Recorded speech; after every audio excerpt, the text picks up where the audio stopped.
because Jinjia is typically just like the so critical here for PSG, especially a lot of those AD jungle champs that he so famously uses to get them some big victories. And let's see, they're going to ban away the Renekton as well. Yeah, if you are in NA watching this, you are not dreaming. The bans are the same as game one so far. We'll see if things switch up. FlyQuest obviously on blue side, electing that after losing game one of the series. Last time they banned the Kalista here. We'll see if they go for that again. Instead, Renata taken away. See if what adjustments we can allude to. I mean, that's the other side of it. Renata, of course, is very good for like generic counter engage too. If you do expect like a dive comp or melee heavy teams, it's always very good too. I'm wondering if they look for something like a Rakan. Often is kind of shut down by the Renata, but obviously, as you say, just Renata's hostile takeover, that ultimate really stops engage coming through. There's the Nautilus banned away by PSG, so not going to see the same support for FlyQuest. I'm sure Bucio will be happy not to be put on the anchor man again, because it can be a struggle when your team starts falling behind. All right, well, let's wait for the lock-in here. The hover is the same as last time. I thought Bwipo always hovered Kai'Sa because his partner, his name starts with K. So but Kai'Sa got some buffs. She did get some buffs. One of these days, we're definitely going to get a lock-in of the Kai'Sa MSI for sure. Lucian here, though, for what I assume is Masu. Technically, yeah, you can go solo lane Lucian still, but I'm just saying. Definitely thinking. You have a rookie player in his first international tournament, and you say, hey, do you want to play carry Jinx in the first game where we play to protect you, and in the second game, hey, do you want to play Lucian, likely alongside an army? That's a lot of pressure being put on Masu's shoulders, and with the Kalista open, PSG are going to answer with lane pressure of their own. Oh man, yeah, here's where the power comes from. That's why they went for the Renata ban. Didn't want to have to face that pairing, but still with the double hail of blades, that can be extremely scary. The Ashe picked up here to support that Kalista. No surprise, obviously Lucian Nami, the pairing here that they were going for, but Lucian Nami in, I mean, a lot of regions. We hate it in Europe. Yeah, it's bad. We as well. We weren't that good with it, so if you're not like Elk and On, don't do it. Don't do it. And if you do it, don't build Rabadons as your first item. But yeah, see how effective it can be. Obviously, first strike really powerful on Lucian in the mid game as well. You get a lot of gold out of it. The culling does a lot of work for you. Talia once again. We'll see if Mabel decides to answer with the Azir. Could look for something a little bit more aggressive, but you have already long-range engage with the Enchanted Crystal Arrow, and Azir to follow that up gives you great pick potential. And you know, it's Maple. You might as well put him on one of his more comfortable champions in the Azir. He did a good job keeping up on the side laning too. Even in the stages of the game where PSG did not have control, he kept up his side laning and kept up his farm really, really well. Most CS for the majority of it. Now, though, let's take a look. Jungles and tops, baby. So last game, it was Viego Poppy for PSG and Jin Wukong for FlyQuest. I don't think the Viego is as important here because you're not looking for that reset comp. So instead, they target the Poppy first ban. Honestly, I would probably go similar bans here from the side of FlyQuest and target Jinjia's go-tos again. His Vi, Xin, and Wukong have just been so huge for PSG. Yeah, I very much agree with you. You're just trying to pinch his pool. It's not like you're looking to stop a specific style or anything. You're just trying to make sure that Jinjia doesn't get something he's comfortable on, and he's very comfortable on these team-fighting junglers that can have early skirmishing. So with the Poppy band, the Wukong band, you can see PSG talking over this a little bit. They're going to ban the Shin themselves. Interesting. You're deep in thought, Kobe. Yeah, trying to see if they want to fully continue on whittling it down too. I mean, Jinjia also did play like a decent amount of Nocturne, and like Nocturne Ashe can sometimes be you know, go-to plays, especially if you do have like an Azir too. But Volibear was way more popular in North America than it was in the PCS. There was only one game of Jinjia Volibear, so doesn't mean he wasn't thinking about it, but he's going to be the one to pick up the Sejuani this time around instead. Sejuani with R5 top laner once again means that Bwipo has to pick blind here. Jinjia, you've already got a really strong team comp on the side of PSG. Good engage potential, good pick potential, a strong AD carry. They're likely to look to play through bot lane because of this Ashe Kalista double hail of blades. FlyQuest likely to try and do the same thing, currently looking for a tree. in the jungle. Spire's going to take the Maokai. Where will Bwipo go? What do you really need with this comp? Maybe a little bit more engaged would be nice. The Nature's Grass quite slow, whereas Bwipo could look for something like an Ornn if he really wanted. It's not really the Bwipo style, though, going for a tank top laner. Having him around the LCS on a lot of days too, though, coming in and being on Analyst Desk and talking about it, he is very proud of his Ornn play. Yeah. So he definitely does have that one in the back pocket, but it's going to be another Urgot for him. And again, he did do a very good job of getting under the tower and getting the experience last time around. No way. I mean, no way, fam. That would... Vayne is also a prime top laner to do lane swaps on, which would be very vulnerable. Imagine getting lane swapped into a Lucian Nami as Vayne. I think the K'Sante makes a little bit more sense, especially since you want to keep your Kalista and the Ashe in that lane against Lucian Nami. You have a lot of pressure with the Hail of Blades. Lucian scales well into the game. Obviously does have quite a bit of damage in the early game as well. But my expectations is that PSG should be able to get a little bit of the early push hit. Yeah, much more straightforward here for PSG. Much better front line for them this time around. Man, all right. Can FlyQuest do something a little bit earlier here before PSG get to their team fights, before they get to their bread and butter? Because it just seems so difficult to out team fight them. But Jensen here on the Taliyah again, maybe he can make a little bit of earlier moves. His Weaver's walls were good though, especially around objective fights, separated the team well. As you say, yeah, maybe a level 6 move, get up, even use the rock surfing, the passive, walk near those walls, get up to a lane a little bit quicker than your lane opponent. All right, game number 2. Pressure continues to mount on the young bottom lane here for FlyQuest. Busio had quite a few oopsies early on in the previous game. Definitely going to need that to clean that up here, because PSG staring down that game point, and they are hungry, and they are coming in with a very comfortable team composition for them. Super straightforward front line, very strong bottom lane here for them as well. Bread and butter, as you say, for PSG. We'll see if FlyQuest can upset the apple cart in the early game. Reminder that if PSG win this, they face the winner of T1 and Estral Esports for a spot in the main stage of MSI.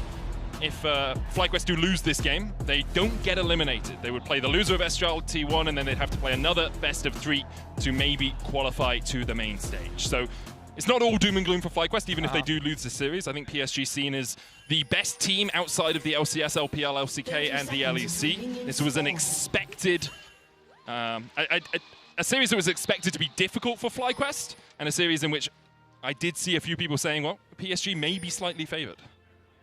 Yep, that was the fan vote. Yeah, but that's a time difference, man. Like, there's no way. I'm sorry.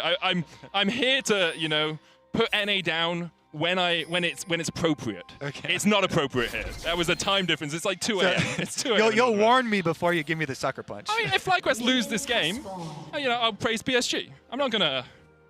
No, I'm not going to break our friendship, Kobe, assuming it still exists after I said. All right, so we did get a couple of shallow wards this time around, but it is going to be another lane swap, and these are not the lane swap wards. You need the triple wards cutting off all of the entrances through topside to get those normally. So again, not going to have the wards up for it for PSG, but is going to mean that Aji is going to be a little bit delayed here. Once again, last time Aji was delayed as well because they didn't go in there and get any of the riskier ones. This one is a little bit more standard here of the lane swap style for FlyQuest. This is the one where you have Bwipo helping out in the jungle clear. Inspired goes for the invade. They're starting on the PSG side. Just go full red quadrant clear, have your 4 people up on top side. If anybody from PSG tries to go sneak experience, you know, you're hunting out any people trying to go around, use the fog of war to alcoves to as leech. Well. Yeah, exactly. Alcoves, leeching over the side or anything. You got all 4 people there. If anyone's around, then you can go for the dive. But PSG are just doing the full answer there. It actually looks like a slight difference in the way the teams have played the lane swap. It's a 2-wave stack in the top lane for FlyQuest. The wave already crashing onto that tower, whereas Betty and Woody have decided on a 3-wave stack. So Bwipo is here catching this wave. He might TP down towards the bottom lane, but there's a lot more minions there. And all 4 members of PSG to try and answer. So we'll see if Bwipo decides to TP down here, or if all of that golden experience is just lost to the tower. Yeah, I like maybe if you was Scion and you have that super OP Scion passive and you're fine with dying down there because your passive can just eat up some waves and experience, then maybe, but not opting to do it here for the Urgot quite yet. He is going to go for the recall now on the duo lane of FlyQuest while they actually leave Whipple up there, and you see even a question mark ping on the mini-map from PSG as they see this happening, because usually you're like, oh yeah, we're funneling turret plate money into our AD carries. But FlyQuest here, with Whipple being a veteran, had the Urgot getting some of the extra resources in this lane swap. Not going to be quite as starved as usual for the top laners. Something they did very well in game was making sure that Whippo got his experience. He was 7 when Azure was only 5, and that led to Azure dying a couple of times in the early game. In the end, 2 plates to Betty and Woody in the bot lane, only 1 over to FlyQuest in the top side. Inspired coming across here. Yeah, Junja doesn't have any support, so it would have just been a smite fight, and Inspired wins that one out by course of having his smite, whereas I don't believe Junja had his at the time. And so because FlyQuest opted to then do the swap backs and their bottom lane down to the bottom side while keeping Whipple up there, they also got the advantage of getting Aji's teleport cooldown down. Plus, you mentioned like the second turret plate is so close to going down on top side.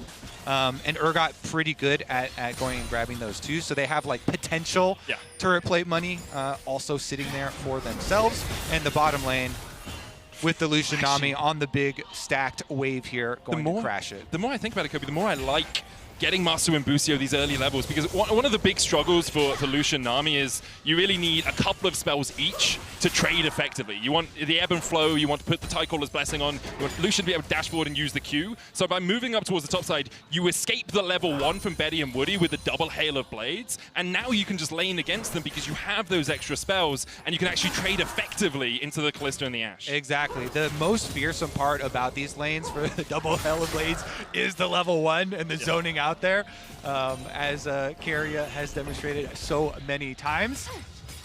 Jensen trying to get the delay there, does get it, and is going to allow them to match back up in pretty nice terms. So that's the thing with these lane swaps too. It's the flexibility, and they don't always have to be full or keeping up to them, depending on your circumstances of the matchups, being able to go back towards the mid game as well. But Woody's moving up on them. Good bubble from Busio. Masu trading onto Woody. You can see Betty was trying to get in there as well, but a bubble from Busio stops the advance of the AD carry. Woody also going for the barrier because of the burst potential of the Lucian Nami. Really, like you love to have Ghost on Ashe support because of how much better it makes you at just chasing your opponents. You can dash in and out of auto range, but when you're playing into something with so much burst potential, you really need to take that barrier. Inspired chucks a sapling across the wall. Ginger has smite and will secure the big one, but Inspired takes a few of those little razor peaks. Yeah, he wanted to keep up the continued counter jungling, but since the lane swaps were broken, Inspired coming back on normal pathway. Here flash from Jensen. Maple still has flash. Ginger was on his way. Yeah, good job there. Jensen knew because they had just chased Sejuani off those raptors. If he'd forgotten, he's got the memory of a goldfish there, Kobe. Is going to be able to respond to that one, no problem. But PSG, with their push on bottom side, move right back up. They can get their objective here. Got the move from Jensen, too, on this Talia. More active this time around. He's got his ulti. Azure's still only level 5, trying to dash away. There's the seismic shove back onto him. Jensen takes a tower shot. Maple coming in, doesn't have that Emperor's Divide, so in the end, the teleport burnt for PSG, and no summoners invested. Oh, Jensen actually... Oh, he flashed earlier, yeah. He flashed in the mid lane, so no summoners burnt in that exchange for FlyQuest. All right, Maple kind of hovering around too. Drops the ward in the back of the Void Grubs here. And since they had the recall from Jensen, Inspired just has Whippo with him. And Maple's going to be able to force Inspired to smite the first of the Void Grubs and then back off of them. I think it's important to take away the 6, though, because in game 1, the 6 was pretty good for PSG to give them a lot of bonus damage, but I think in a game like this where you have an Ashe, where you have a Kalista, it's even more powerful to get those 6 grubs. So just taking the 1 gives you that jungle treat, gives you the bit of extra experience for Inspired, and means you can't get the 6 stack for PSG. And he goes back to finish the job. you see what I did to the last Void Grubs? Jugia goes in, gets the other 2 picked up. And is going to be able to finish off on a full clear now, has all of his camps up. So You know, you mentioned the jungle treats. Always nice to grab those and then be able to do another full clear afterwards. Jinji is going to be level 6 as well off the top side here. So Sejuani ready to punish that Taliyah with Sejuani ultimate. Maybe they make a pass here through towards Jensen. It's generally what you want to do in these Azir matchups here. Maple, his ultimate is coming off in a few seconds. So definitely a kind of danger window here for the no flash Taliyah. Small little thing that Jensen did, instead of walking to the mid lane and then round to his Razor Beaks, he went through the lane bush to his Razor Beaks to place this ward. So if he had walked into the lane and round, he would have been seen by Maple placing the ward. Now Ginger not as aware that the ward is there. Obviously it's a relatively common ward, so you can kind of predict that it might be there, but a little bit of information denial there by the mid lane for FlyQuest, and will protect him a little bit obviously as well if Ginger decides to walk across there. Little visit towards bottom side, but Hawk shot is so broken, man. Nice, you sound like a jungler, one of us. It's so broken. I played a bunch of Ashe support for a while. It's just such a strong ability if you place it correctly. Inspired, spotted Ginger stepping in. All right, round 3 on the big raptor. Ginger gets it. And he gets one of the small ones as well. Inspired force away the red buff up as well. And with the push from bot lane, PSG can invest resources into this. Bring your double AD carries across. Maple stepping in as well. He's going to answer Jensen's push in the mid lane. Will Master and Busio look for this fight? No level 6 on Busio. He knows that Junjia used his smite on the big raptor, so if he had some vision there, then Inspired could have gone in since he didn't have his smite timer, and the smite timers were desynced. But as you mentioned, the duo lanes make the jungle invade. And so he can't even get any vision, doesn't want to mess around with anything dangerous there. Now, though, pushed up again. Lucian Nami on turret, calling Inspired on over on that Maokai as we see the rotation here from Woody, trying to get right back and make sure they've got the extra safety here. Ashe Arrow also available. Very even game between these two teams early on here. About an 800 gold lead for FlyQuest. Some of that coming obviously from Whippo in the top lane, who's got a 20 CS lead in this Urgot into Cassante matchup. Urgot very powerful as the game goes on. You want level 9 for max rank of your Purge, and then you want level 13 for max ranks of your passive as well, so that you get those shotgun knees just blowing up people's faces all over the place. Yeah, definitely like shotgun knees with your AoE damage. Definitely like blowing up people's faces. I was kind of like, how far in that do we want to go? But it is really, really nice. Like the damage adds up, splash damage on double melee front lines as well. We've seen especially Urgot be super successful into... Jensen caught out, does have the flash, Maple dashing in as well, and Woody's here to take the kill. Delivered to him on a silver platter. Not sure he needed to take that one as Ashe support, but he'll very happily take the 400 gold. Yeah, that is the play we were kind of expecting a little bit earlier, but even if it's delayed, still bringing the extra one there too. Destroy Jensen. He had no timer to use the flash. I believe it had like... I think it was back up, but yeah, as you say, CC chain was... immediately comboed and deleted there. So nice little surgical play from PSG. Pass through, get some more money, and Maple once again so reliable there on the Azir. Also burns Jensen's TP and going to the top lane with the Dragon up in 30 seconds. PSG got the first of this game. They try and claim some river control. Master and Busio pushing up bot. Inspired will join them to step into this jungle. Maple Emperor's Divide will be back up in about 45 seconds or so should be up for a Dragon fight. Yeah, good job by him. You know, he gets the turret plate money while just walking forward, doesn't get hit by the seismic shove. Even gets his auto attack damage right back off as well. So really, really confident play from him. And now next cooldown for it. Let's see if they make the move. Is Inspired right now going through bottom to move up to mid. He was just dodging everything, man. Guy's got his blue suede shoes on. He's going to keep trading with Jensen here. The flash still available. Good look for a unraveled volley there. I think it's just going to be nice, as you kind of mentioned, denying the full 6, but it should be pretty easy for PSG here to pick up, get the 4 bonus, get at least 1 Void Might. That really is like a lot of pushing power in itself. 2 is super nice as well. You know, obviously if you could get all 6, super nice, but even just getting the single Void Arrow, Arrow, we talked about it! Oh. Jensen must have not seen it coming out of the darkness, hits him square in the middle of the head, and Maple gets his first kill of the game. Woody is the sniper this time around. Nice shot from him. And it's also nice too because Woody got kill credit last time around, so it's like, here you go. Yeah, just a little gift, Yeah. Benevolent support here. Can I offer you an egg in this trying time? Handing it up to the veteran here on a silver platter. Let's take a little look at it. He's out of vision, quite nice. He's very deep in the jungle. You always want to be in the fog of war when firing it. And the TP in for Maple, perfectly timed. Yeah, I really like the positioning there from Woody, because you're trying to avoid all the possible ward positions, because if you see the arrow on a ward, it's a lot easier to dodge, obviously. And it comes over the giant wall there, shooting it through the terrain. He himself on fog of war, so. And the ward in the mid lane as well, helping spot out where Jensen was recalling. And now 2 kills over to PSG. The gold swings in their favor as Jensen burns the flash to get away from Maple. No seismic. Jensen is the target this game. Man, Maple just constantly walking forward on these seismic shoves too, not getting hit by any of them. Hey, Kobe, it's 30 minutes in the game. It's time for Inspired to lane gank. Hiding in the bush. Can't find anyone. Junja here as well, though. Inspired, not that tanky yet. Only has the Kindle Gem. And a cloth armor to his name. The Glacial Prism. Here's the arrow to follow. Tsunami out from Buzio. The route into the Fate's Call. Will they re-engage? Woody here has the flash, dashes back. Buzio falling low, has to burn a flash of his own. Maple look for Jensen once again. Flash away by Maple across the seismic shove, but in the bot lane, Inspired found a re-engage and Betty falls. FlyQuest on the board as Woody tries to trade on the Buzio and flashes away. The barrier not enough to keep him alive to kill off Nasu. Jensen escaped as well. In the end, a 1-for-1 exchange, 2-for-1 exchange, in fact, in favor of FlyQuest. Oh, I kind of want to see the replay of the bottom side because Junjia actually left the bottom lane there. Inspired stuck around. You're kind of memeing on him and his lane game. He loves them, and they work. But he stuck around, and he's able to get 2 kills into the Lucian. Once again, into Masu, into the FlyQuest rookie AD carry. All right, so we know what happened in the initial trade here, and the cooldowns used.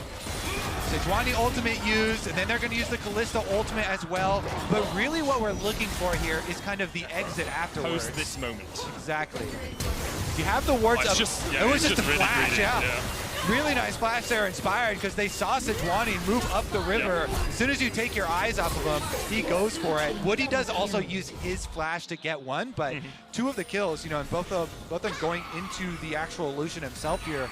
The carry that they're looking to force feed is exactly what FlyQuest would need to try and get their way right back into this. You kind of touched on it earlier when you were talking about the lane swap and Lucianami really wanting a couple of those levels, but this is the moment in the game where you're building for, and you get to rotate them to mid lane once you get the single item completion even for both of them.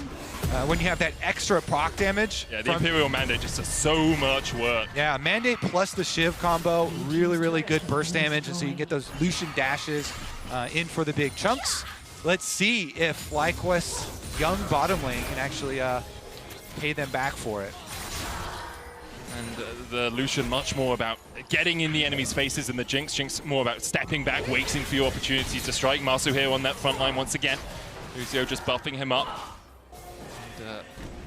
It's a couple of kills for Masu in the bot lane, really turning tides for FlyQuest, because Jensen has just been punished over and over again in this game. Maple is getting ahead. You can see the lead as well for Woody. Kind of expected when he gets a couple of kills, and the Halo Blades helping you out in the early game as well. You can see Buzio still hasn't even upgraded his World Atlas, so just Woody slightly ahead in terms of support itemization. There's the rapid fire cannon now for Masu as well. I think one of the biggest things, and since this is, game 2 showing up as well with a lot of the mid lane focus, a lot of people had their eyes on this matchup with Jensen meeting back up with Maple. By the way, the all-time matchup between these 2 players, because they did also play on the international stage back in 2016, it was tied coming into the series, 3-3. Maple, of course, getting the 4-3 advantage after last game. But so do we just stop if FlyQuest win this game? We must be permanently tied. You can never break this. Ended on a tie. Well, it doesn't look like Maple's going to want it that way, because, man, the mid lane focus has really, once again, paid off for him. With Woody firing the arrows through mid lane with those extra ganks. Ninja looking for Inspired here. Nice foul first. Woody stepping forward. Betty chunked out by the culling, and Masu so aggressive. Flash away by Betty. TP in this. Enchanted Crystal hits onto Masu. Junja still looking for that engage. Nature's grasp across. A great Weaver's Wall from Jensen splits up PSG. And even though Azure pulls him out with the all out, he's not able to escape. It's one falling. Junja goes down. PSG We're looking for a fight. The Glacial Prism massively wide. Ginger at the start of the battle, and FlyQuest very happy to accept that kill. I mean, especially with a huge amount of criticism going with North American and even, as you were mentioning, some European like Lucian Nami combos. Critical there that Masu actually, as the fight starts, chunks out Betty and forces Betty's flash with that culling. That is one of the big reasons for the duo, as you were mentioning. Now he's on 2-item power spike here with this rapid fire Shiv double proc combo, and FlyQuest off of that kill, they return right back to the dragon. Whipple's bottom lane, but he has teleport. Ooh, the damage on Jensen though. This lethality, Kalista can put out a lot of work with her spears. Whipple comes in, Purge activated. Dragon secured, Ginger on his way. No Glacial Prism for him. It's actually just come back off cooldown, I think. Hey. PSG. We're looking for something, we couldn't find anything in the end. Just watching a movie of FlyQuest taking their second dragon of the game. Rift Tower coming down as well in mid lane, charging forward. FlyQuest opening up a lot of the map right now, getting quite a lot of neutral objectives. Can't quite crack the tower. Mini-map 2 is kind of giving away the shot calling here for PSG. They have Maple heading up. They wanted to try and punish FlyQuest. They're like, hey, if they stick around and try and finish off this tower, Maple come in for a seismic. He's actually going in anyway. He's going in for a little chunk though, but he has all game. Maple go in for a Shurima shuffle and try and sweep them in and punish them, but FlyQuest did not stick around. They did not bait themselves into sticking around at that objective towards mid lane, and so they get their recalls off, even with PSG spending both their solo laners walking towards mid. Waiting in the bush here. We'll spot Maple clearing out that ward. How long do you wait here? I think he's backing. I'm going to be honest, as soon as you see Maple... Well, let's see about the rest. All of FlyQuest are coming up here. Inspired's here first. Ginger there. There's the TP in. Whippo trying to get behind Maple, who just slides away. Azure can use the path maker to try and escape. Does have the all out as well, and will pull Inspired back. Ginger on that front line. There's the arrow hits Jensen. Do they go for more? Glacial Prism for the follow-up. Azure with the all-out going in. The Emperor's Survival lock up with Azure falling low. Masu joining the fray alongside Busio. But Woody and Betty on the side of PSG, and it's a 5v5 in the top lane with no one falling. Yeah, pretty like sneaky setup there for FlyQuest with Blippo going into the brush to get the extra vision and positioning and then calling everyone over. But a better response! Can you stay? A better response from PSG. And they're gonna... Woody flashes for the slow. Needs an auto on Busio, finds it. Busio, though, does still have a flash of his own. Woody still on the chase. The double bubble, though, from Busio stops PSG's advance. But they got the tower on the counter push there and calling Aji back in with his teleport. So PSG come out of it, countering the play from FlyQuest, getting the objective, getting top tower down and the extra little bit of a gold there. It got a little risky because the only one they actually caught with the Maokai ultimate under tower is a Cassante. And then you're like, okay, well, I'm like Q bumping back a Cassante towards the rest of my team, and then he just ults Inspired, and it got a little dicey there with the health bars. It was a very good response from PSG immediately after seeing the extra attempted turn there. It's FlyQuest just seeing if they could find something. Weren't quite able to manage it. Masu, though, still holding onto his flash and his cleanse. Busio the same.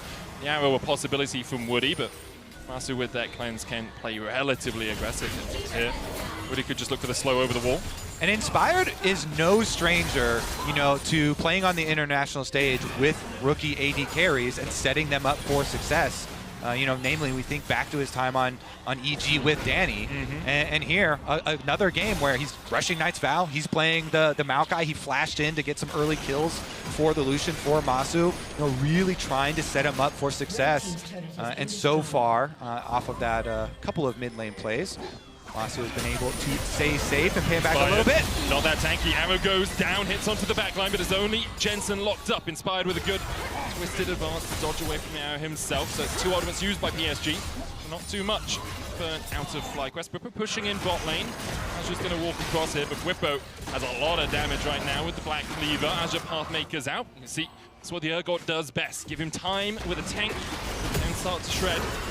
Oh, yeah. Well, the Weaver's Wall coming out as well. Fear on Death misses. 2 ultimates burnt by FlyQuest, but they'll get a lot of damage on this tower. 2 games in a row. Whippo on his Urgot.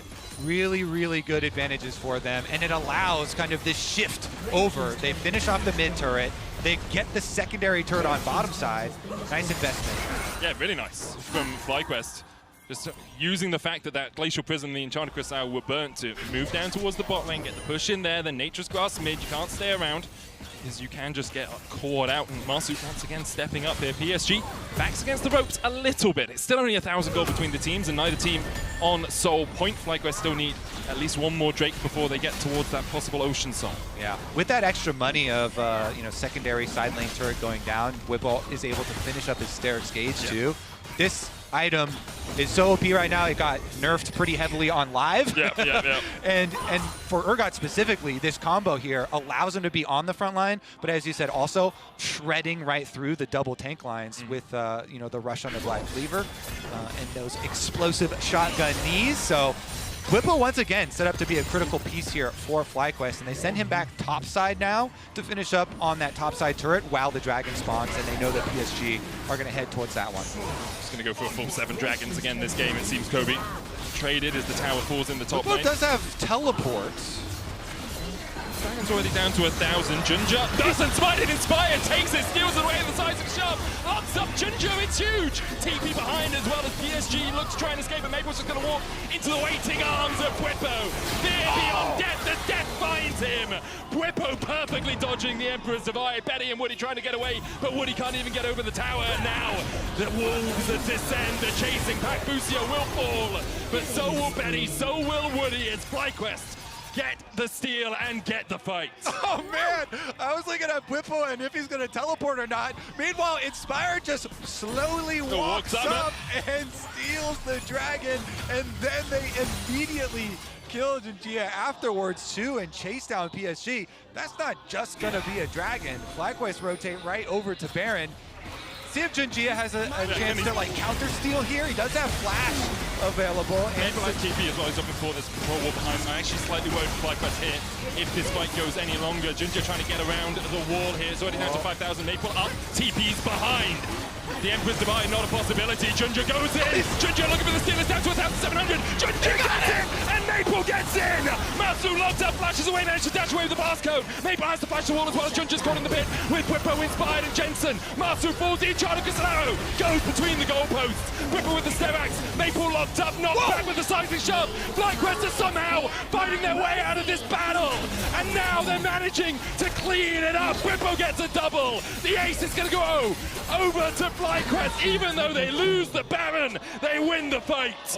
Audrey is going to have nightmares of Bwipo. All of PSG might have nightmares. That Urgot was insane. He got the ultimate at the back of Baron Pit, then flash over to be able to use the fear. So even though Junjia gets one back, he steals the Baron. Look at this. Actually beautiful from him.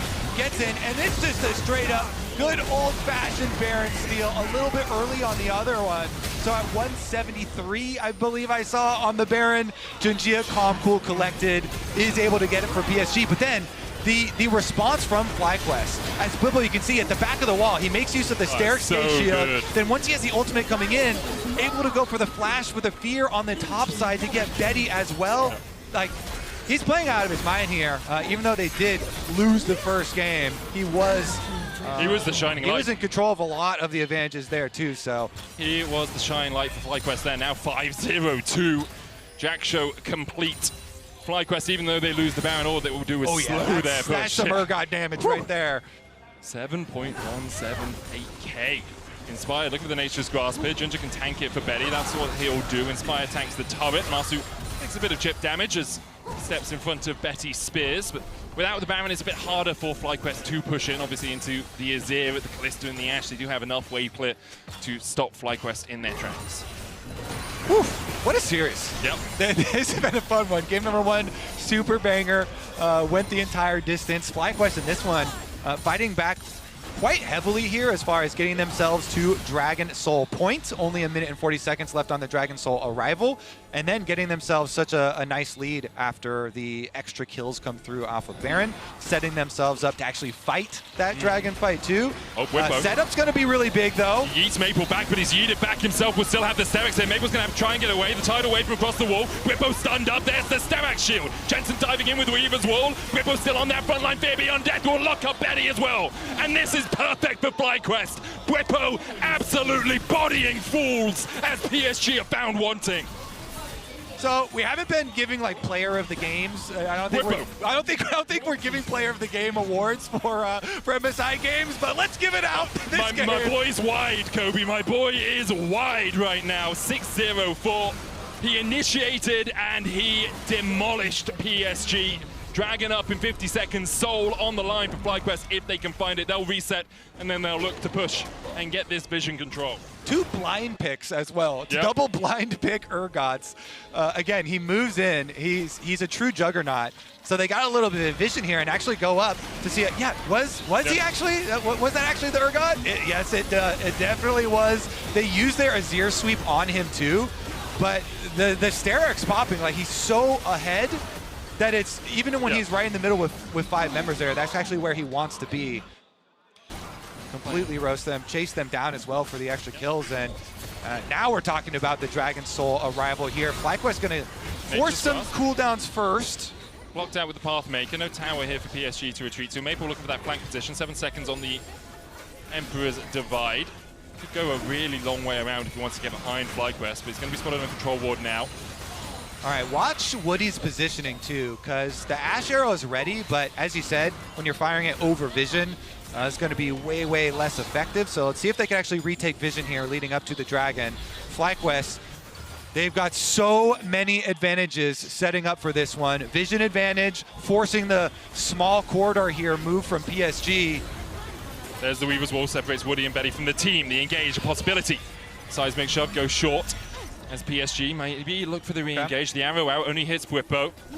PSG, they've still got hopes for a big steal here. This would be an objective bounty as well. And the problem is PSG now pathing towards the bottom lane have given over mid lane prio. So if FlyQuest want, they can just push through mid and look for an inhibitor tower. They're not going to do that. They want the fight. Yeah, they want the fight. They want the soul. There's the Nature's Grasp, blocked up with the Pathmaker. Woody able to stay away from it. Tidal Wave in as well as Ginger's falling low, and the Theory on death will pull back 1. Glacial Prism out in time to stop Whipper from getting further into the fight. Ginger has to flash across the wall as PSG are retreating. Maple goes in, flash away by Jensen. Butio falls low, and so does Masu. Masu down, but Bwipo is still very healthy and very happy to be surrounded by PSG. He gobbles up 2 as PSG almost turned around the fight, but FlyQuest will still secure this Dragon. Okay. Tell me there's 0 chance that Junjia sticks around. There's 0 chance. Okay. You're good, Kobe. You're good. Okay. You can stop doubting them. Oh, actually, you never do that, right? Never gonna doubt Bwipo, that's for sure. He sticks around on the Urgot. He's plenty of damage to be able to finish off the objective, and they do get the Dragon Soul. Here's another look at the initiation, inspired with the ultimate over the top of the wall, so they get the first kills on the front line. And then it gets a little bit dicey here when Maple goes in for the big Azir shuffle. He got Masu and Busio, the entire bottom lane there with the double. Betty actually flashes to try and auto-attack Masu, but by doing that, he dashes through the Unraveled Earth and stuns himself. And he's also, like, you're on top of Whipper at that point. It's one of those, in the heat of the moment, I understand why he did it, but looking back at the play, maybe it would have been better to try and retreat away from Bwipo and let Maple deal with that backline. Really hard to call, though, in the heat of the moment when you see Maple sliding in with what was a great Emperor's Divide. Yeah, definitely a big hero move there from Maple. Give them, an opening, a little bit of hope into it, but FlyQuest on securing the Dragon Soul as well. Now you've got all of that regeneration as well to make it really easy to just go towards Barons, start them up, see if you get some bait. If you don't, then you can finish it. If you do, then you can go for the kills. And Jensen and Whipper are doing exactly that already, down to 8,000. Look at the damage coming out from that Urgot onto the Baron. They'll spot it out with the Hawk Shot, inspired on that front line. Azure trying to dodge away. There's the Glacial Prism only onto Inspire. Twisted advances forward. There's the arrow as well. Masu cleanses away, and Maple dashes through the Unraveled Earth and is immediately locked up. And Whipper will just run through PSG. What can you do in the face of a man this wide and this happy to put you in the meat grinder? FlyQuest surround Azure. Wooded can only stand and watch. He's going to infinity and beyond, buried beneath the dirt by FlyQuest, and we are going to Game 3. Oh, what a series! FlyQuest will strike back in game number 2 to send us to the decisive Game 3. And we wondered after Game 1 whether PSG's team fighting would just be too much for FlyQuest, but on the back of Bwipo, on the back of a man this wide, FlyQuest have answered that question. Turns out shotgun knees pretty effective against just about everything. Just love me some